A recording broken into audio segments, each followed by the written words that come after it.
Hello everyone, welcome to my YouTube channel Chandra Flara. Friends, आज मैं आपके लेके आई हूँ एक्सेल। तो एक्सेल में आज हम सीखेंगे एक साथ कई सीटों में काम कैसे किया जाता है। तो मेरी इस वीडियो को आप लास्ट तक देखते रहिएगा। पसंद आने पर प्लीज लाइक करें, शेयर करें, सब्सक्राइब करें और बेल आइकन जरूर दबाएं। तो फ्रेंड्स, जैसे कि आप देख रहे हैं यहाँ पर मैंने एक्सेल ओपन कर रखा है और यहाँ पर हमें एक साथ में बहुत सारी फाइलों में काम करना है। यानी कि जो हमारी वर्कबुक है, एक वर्कबुक में नहीं, हमें बहुत सारी वर्कबुक यानी 2, 3, 4, 5 वर्कबुक में एक साथ काम करना है। और हम चाहते हैं कि सारे जो हम एक फाइल में काम करते हैं वो दूसरी में, तीसरी में, चौथी में एक साथ सारे मेंटेन हो। यानी कि जो काम हम एक में कर रहे हैं वो दूसरे में भी होना चाहिए, तीसरे में, चौथे में, पांचवें में भी। तो ये कैसे किया जाता है, यही आज हम सीखने वाले हैं।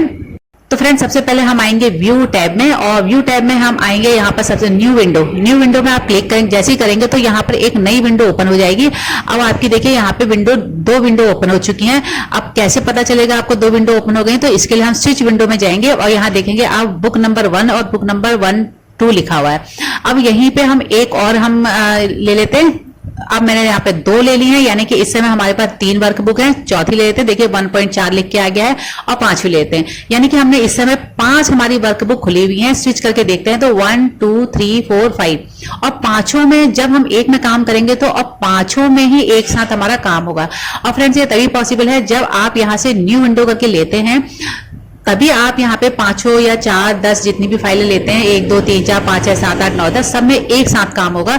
अगर आप यहाँ से न्यू विंडो करके लेंगे, यहाँ से न्यू लेंगे तो काम नहीं होगा। ये ध्यान रखिएगा। अगर आपको एक साथ बहुत सारी वर्कबुक में काम करना है तो उसके लिए व्यू टैब का मैं आकर आपको न्यू विंडो में ही आपको एक नई जो विंडो है खोलनी है। चलिए यहाँ पे काम करते हैं। देखिए मैं यहाँ पर एक ABCDEFG F तक मैं यहाँ पर एक छोटी सी टेबल बनाती हूँ और टेबल में हम यहाँ पर ऑल बॉर्डर करते हैं और ऊपर मुझे एक हेडिंग चाहिए तो यहाँ पे मैं मर्ज भी कर देती हूँ और हेडिंग में एक कलर डाल देते हैं। और यहाँ पर इस विंडो को थोड़ा सा मैं बड़ा कर लेती हूँ, 100 से थोड़ा बड़ा कर लेती हूँ ताकि आप लोग को थोड़ा सा बड़ा बड़ा दिखे। अब देखिए ये मैंने हेडिंग बना ली। यहाँ पे मैं कुछ नंबर भी डाल देती हूँ, 20 डाल देती हूँ। ड्रैग करके इसको हम क्या करते हैं, ऐसे ले लेते हैं और इसको नीचे यहाँ ले लेते हैं और यहाँ पर मैं 15 कर देती हूँ और दो इनको भी मैं ड्रैग करके पूरा यहाँ तक ले लेती हूँ। ठीक है ना। यहाँ पर मैं 20 ले लेती हूँ और दोनों को ड्रैग करके इस तरह से मैं अलग अलग डिजिट ले रही हूँ। जो वैल्यू डाल रही हूँ मैं अलग अलग डाल रही हूँ ताकि हमको इजीली समझ में आ जाए कि हम यहाँ कर क्या रहे हैं। यहाँ पे मैंने 30 ले लिया और दोनों को ड्रैग करते हैं और इस तरह से, और 30 की जगह यहाँ पे आपकी 32 ले लेती हूँ। जरूरी नहीं है कि हमें 35 ही लेना है। तो ये मैंने एक सिंपल सी एक सीट बनाई है और इसको मैं यहाँ से सेंटर कर लेती हूँ। यहाँ पे मैं लिख देती हूँ सम, कैप्स लॉक में लिख देती हूँ सम। मैं सम कर रही हूँ और सम का मैं फॉर्मूला यहाँ पे लगाती हूँ।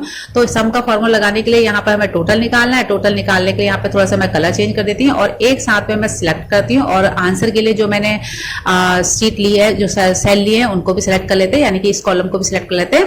और यहाँ हम आते हैं ऑटो सम में क्लिक करते हैं, सारे आंसर आ चुके हैं, इसे भी सेंटर कर लेते हैं। तो अब आप देखिएगा हमने एक सीट में सम का फॉर्मूला लगाया था और मेरी 5 सीट में सम का फॉर्मूला लग चुका होगा। चलिए हम स्विच करके देखते हैं, व्यू में आते हैं और स्विच करके विंडो, अभी हम 5 में कर रहे हैं काम, अब मैं 4 में आती हूँ। तो देखिए 4 में भी हमारी ये बन चुका है। देखिए इसे भी मैं थोड़ा सा बड़ा करके दिखाती हूँ। और अब आते हैं हम 3 नंबर, बुक नंबर 3 में। देखिए 3 में भी हमारा काम अपने आप हो चुका है। यहाँ पे मैंने कुछ भी नहीं किया और देखिए, और फिर से हम 2 में आते हैं। 2 में भी देखिए आप यहाँ पर अपने आप ये मेंटेन हो चुका है और 1 में भी ये अपने आप अपडेट हो चुका है।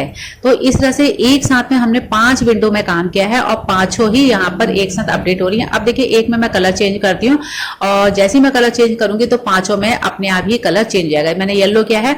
अब देखिए आपके सामने ही मैं कोई कट पेस्ट नहीं कर रही हूँ, कोई वीडियो एडिटिंग नहीं है। और स्विच में जाके यहाँ पे बुक 2 पे जाती हूँ, देखिए यहाँ पे भी कलर अपने आप आ चुका है। और यहाँ से अब डायरेक्ट मैं बुक 5 में जाती हूँ तो देखिए कलर आ चुका है। तो यानी कि अगर आपको एक से ज्यादा विंडो में काम करना है एक साथ में, तो आपको बार बार कॉपी पेस्ट ये सब करने का सब झाड़ नहीं करना है। आपको क्या करना है, सिर्फ व्यू टैब में आने के बाद न्यू विंडो में आना है और जितनी विंडो में आपको एक साथ काम करना है उतनी एक बार में विंडो आप खोल लीजिए और काम करते रहिए। सारी विंडो आपकी एक साथ में अपडेट होते रहेंगे। अब इनको आपको अलग अलग नाम से सेव करना है तो सेव एज कर लीजिएगा। सेव एज करके आप अलग अलग विंडो को अलग अलग नाम से सेव कर सकते हैं। अगर आपको मेरी ये वीडियो पसंद आई तो प्लीज इसे लाइक करें, शेयर करें, सब्सक्राइब करें और बेल आइकन जरूर दबाएं। मिलती हूँ आपसे एक नई वीडियो के साथ, एक नई जानकारी के साथ। तब तक के लिए thanks, bye bye, take care.